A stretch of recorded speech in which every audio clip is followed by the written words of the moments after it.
Vamos en la apertura y que tiene que ver con la realidad en el primer mundo, como llaman, cómo estamos allá en España, cómo se está en España por estas horas. Vamos a saludar al presidente del Real Colegio Médico de España. Está el doctor Serafín Romero Aguit. Serafín, ¿cómo va? Bienvenido, muchas gracias. Y gracias por este tiempo. Muy amable. Gracias por dar la oportunidad de poder participar en un debate que nos afecta a todos. Qué bárbaro, ¿cómo estamos? Mauricio, ¿podés saludarlo antes de ir a un pequeño informe? ¿Qué tal, Serafín? ¿Cómo andás? Mauricio, andamos bien y bueno, me alegro mucho de verte, lo comentábamos antes y bueno, nos encontramos en una situación especial. Vamos a ver qué podemos hacer entre todos, ¿no? Vos sabés que nosotros tenemos que aprender mucho de ustedes. Así como son nuestra madre patria, en este caso son los pioneros, lamentablemente, de haber padecido coronavirus. Así que acá en la Argentina necesitamos mucho ahora de su experiencia. Así que ahora lo vamos a debatir. Muy bien, encantado. Serafín, en unos segundos compactamos unas imágenes de un pequeño disparador, le llamamos acá, del tema. A ver cómo está España y a ver si lo comparte. A ver, chicos, si lo ponen al aire, por favor. Las cifras de contagios en España han ido en aumento durante semanas y como el gobierno autonómico de Madrid no da abasto... No son buenas las noticias que llegan desde España, desde Europa en general, porque hay un rebrote de coronavirus importante. El virus se ha fortalecido este verano en Europa y hay países como España donde ya se habla sin tapujos de una segunda ola. Fecha de diagnóstico del domingo de ayer se han notificado 2.440 casos. La residencia Puerto Luz había logrado pasar la primera ola sin contagios, hasta que la semana pasada la situación dio un vuelco. Un residente que salía con frecuencia para recibir tratamiento médico dio positivo. Luego su compañero de habitación, y así hasta ayer, cuando los responsables informaron de 129 contagios. 13 ancianos han tenido que ser ingresados. Los hospitales están llenos y sigue llegando gente muy enferma. El único sonido proviene del desplazamiento urgente del personal médico y de las máquinas que mantienen a los pacientes con vida. Las cifras de contagios en España han ido en aumento durante semanas y como el gobierno autonómico de Madrid... Bueno, esta era un introito, un disparador. ¿Lo ha podido escuchar, Sebastián? ¿Serafín? Sí, con alguna leve dificultad, pero sí he podido escuchar este reportaje. ¿Cuánto de diferente es lo que hoy ocurre en España, en Madrid? A ver, cuéntenos un poco, por favor. Bueno, cuando hablamos de la situación a día de hoy, es una situación en España y iba a comentar también muy parecida a lo que está ocurriendo en Europa, aunque a día de hoy el país que más casos está notificando en la actualidad de casos positivos a la prueba PCR para coronavirus es España en toda Europa, pero estamos asistiendo a un aumento importante de los casos, tanto que en esta etapa, una vez pasada esta primera ola, ¿no?, de la pandemia en España, esta etapa que le hemos ido denominando de nueva normalidad, nos encontramos prácticamente en lo que podría ser una segunda oleada.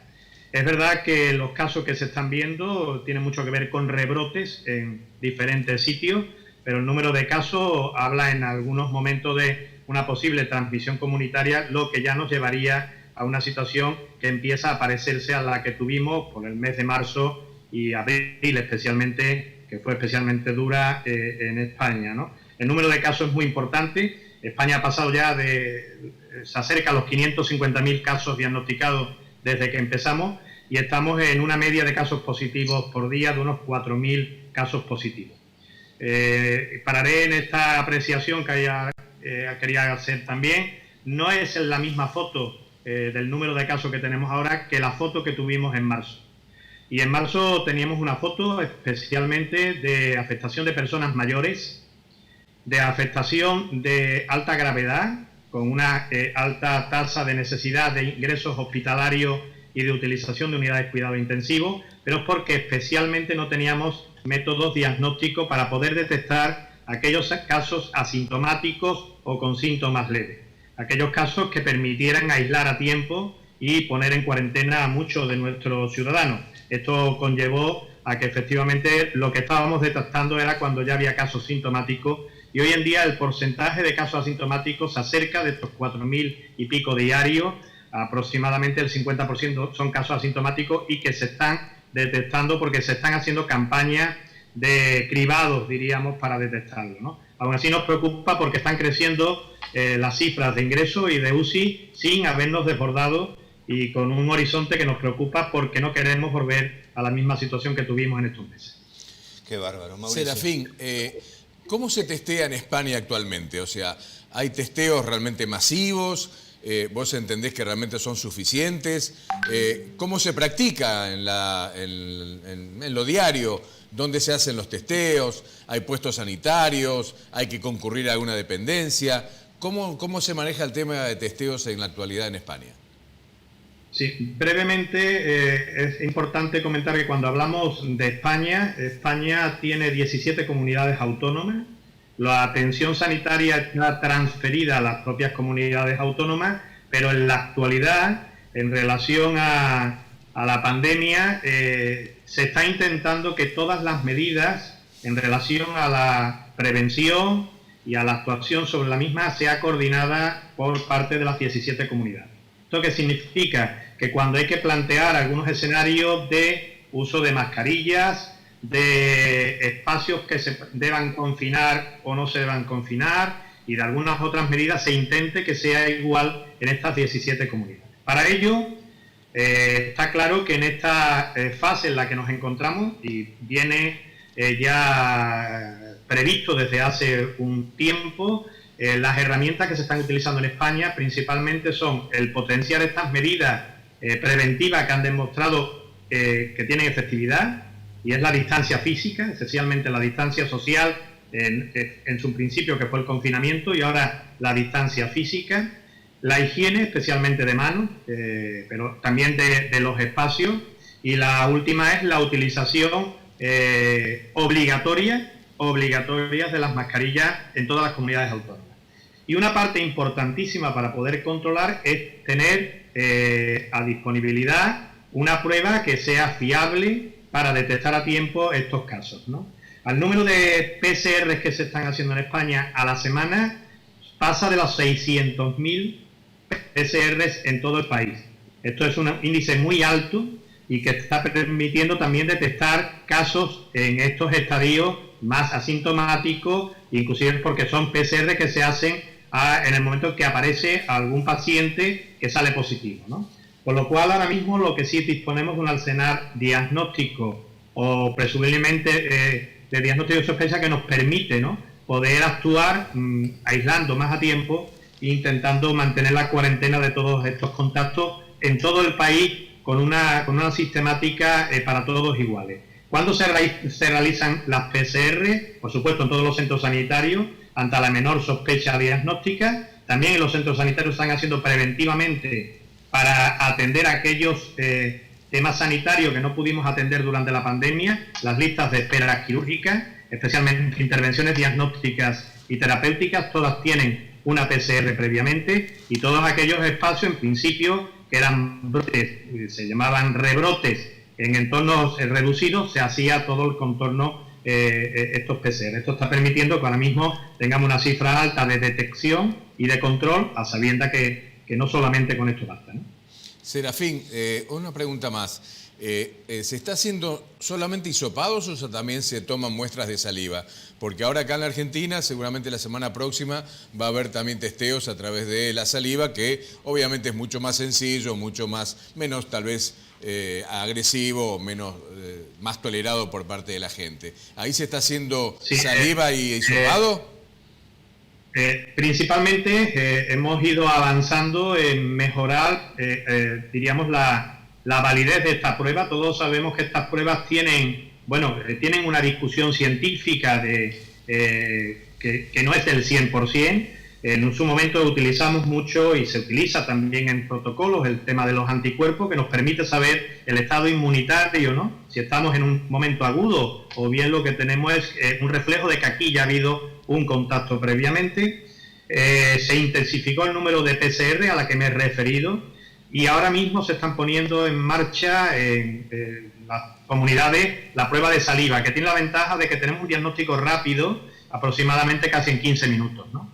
Y esto se está empezando a hacer masivo, ¿no? Hay una tendencia a facilitar, ¿no?, el acceso a pruebas y sobre todo a acortar el tiempo de diagnóstico. Nos preocupa, como científico, como experto, dos problemas con esto. Uno, el supradiagnóstico, el que estemos detectando partículas virales en estadios a lo mejor que no representan que hay una posibilidad de infectar, de que sean portadores. Aquí se han comentado una diferencia entre ser portador y porteador del virus, pero no transmisor.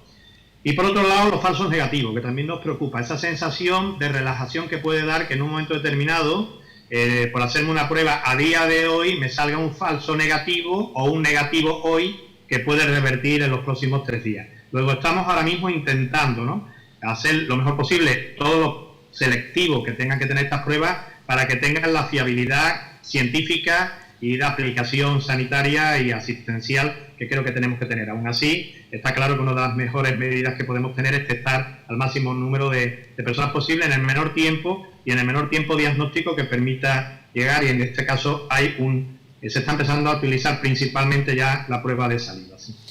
Qué bárbaro está usted, que en 15 minutos se puede saber, es un tiempo supremo. Yo tengo una pregunta, pero por ahí llevado más a la conciencia ciudadana. Hablamos mucho con Mauricio en este espacio de nuestro país, de hasta dónde somos conscientes, que todo depende de cada uno de nosotros, de ser solidario para con el otro, si lo tenemos, si contagiamos o no. ¿En España esta cultura ciudadana, esta conciencia ciudadana existe? Sí, yo creo que a nivel mundial, pero me van a permitir que hable de España. Si alguien nos hubiera preguntado en España en febrero que toda la población se iba a confinar en domicilio y íbamos a tener un comportamiento como el que ha tenido todas las sociedades en general, pero la sociedad española, hubiéramos dicho que era impensable. Impensable. Y yo creo que parte de ese posible control que hemos tenido se debe mucho al compromiso de los ciudadanos que han hecho lo que se les ha pedido. Y no ha sido fácil, especialmente porque confinar significaba tener repercusiones inclusive para la salud de muchas personas, especialmente en España. Hay una población envejecida, muchos viven solos con poco apoyo social, y parte de algunas de las consecuencias derivadas de esta pandemia, sabéis, por los datos que me imagino que por ahí pueden estar por el estilo, aquí se han sufrido las personas mayores, sobre todo cuando tenían poco apoyo, ¿no? Ahora, desde el Consejo General, hace ya casi, estamos hablando aproximadamente un mes, tuvimos que dar un golpe, en el buen sentido, de concienciación a la población, porque estábamos viendo comportamientos que, especialmente en el entorno sanitario, nos producían cierta indignación. Y eran comportamientos poco solidarios o poco responsables, especialmente en el ocio nocturno, especialmente en el mundo de nuestros más jóvenes. Claro. Pero no solamente ahí, sino España, especialmente creo que en esto sí que somos y tenemos mucho que nos parecemos, somos muy afectivos. El confinamiento ha hecho que las relaciones familiares y sociales nos hayan alejado y nos hayan acercado solo a través de una cámara, ¿no? Y hemos tenido una cierta relajación de todos, ¿no? Porque usábamos la mascarilla o la máscara o como se comenta, nuestra mascarilla, pero cuando en el primer contacto, ¿no? Al final hemos tenido encuentros familiares, hemos tenido bodas, hemos tenido celebraciones que han sido parte importante del aumento del número de rebrotes, ¿no? No tanto de este ocio nocturno. Pero efectivamente yo creo que si hubiera que ponerle una nota a la sociedad como tal, creo que ha sido una nota alta y nos permite llegar aquí, pero eso no significa que le estamos pidiendo a día de hoy más responsabilidad a todos los ciudadanos, porque de momento es la única arma que tenemos para poder combatir a este tema y evitar, lógicamente, diríamos, cómo afecta a los sanitarios, a los médicos y al sistema sanitario en particular, pues lo que hemos vivido en estos meses.